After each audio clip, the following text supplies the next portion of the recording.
In a small town by the edge of the sea lived a painter named Aidan Rowe. His hands trembled slightly with age, but his eyes still burned with passion. People came from far and wide to see his art, landscapes that breathed, portraits that felt alive, colors that spoke without words. But one day, the colors began to fade, not from the canvas, but from his world.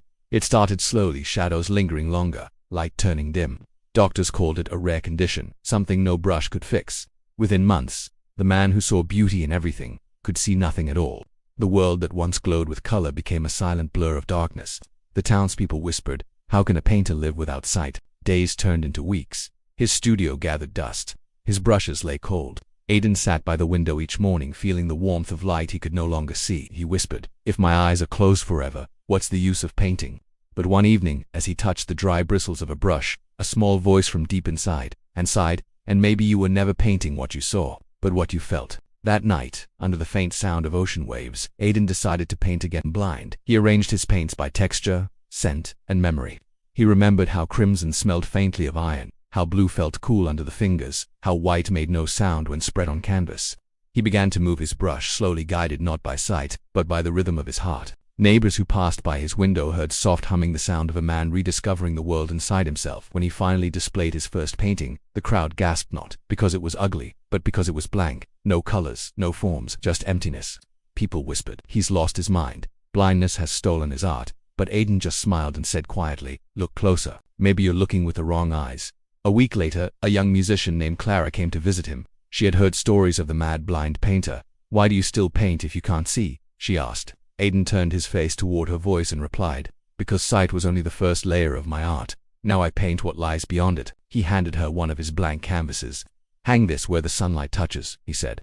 The next morning, Clara woke to find her room glowing faintly. The blank canvas shimmered with soft golds, pale violets, hues that shifted when she smiled, and dimmed when she felt sadness. The painting responded not to her eyes, but to her emotions. She rushed to Aidan's studio, breathless. "Your painting, it changes. How did you do this?" He smiled gently. "I didn't paint with colors, I painted with memories."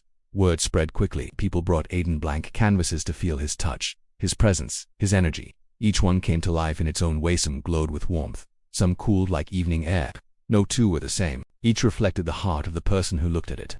Art critics called it magic, but Aidan knew it wasn't magic, it was truth. The world he'd lost from his eyes had been waiting all along inside his soul. One afternoon, Clara sat with him by the shore. The sound of waves filled the silence between them.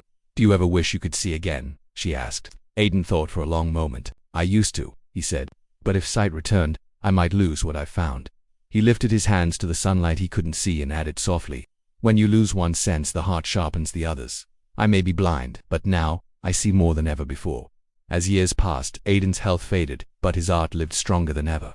People from distant lands came to see his invisible paintings. His studio was filled with canvases that looked empty, yet each held entire worlds, unseen but deeply felt. Aidan spent his last years teaching others to paint blindfolded, to use touch, emotion, and memory as their brushes. He would tell them, "Close your eyes. Now paint the sound of your mother's laughter. Paint the warmth of sunlight on your skin. Paint what your soul remembers." One stormy evening, Clara found him sitting in his chair, brush in hand, a blank canvas before him. He said softly, "This one's for the sky, the one I never got to see again." All night he painted gentle strokes, slow breaths, a steady rhythm. By morning his brush had fallen still.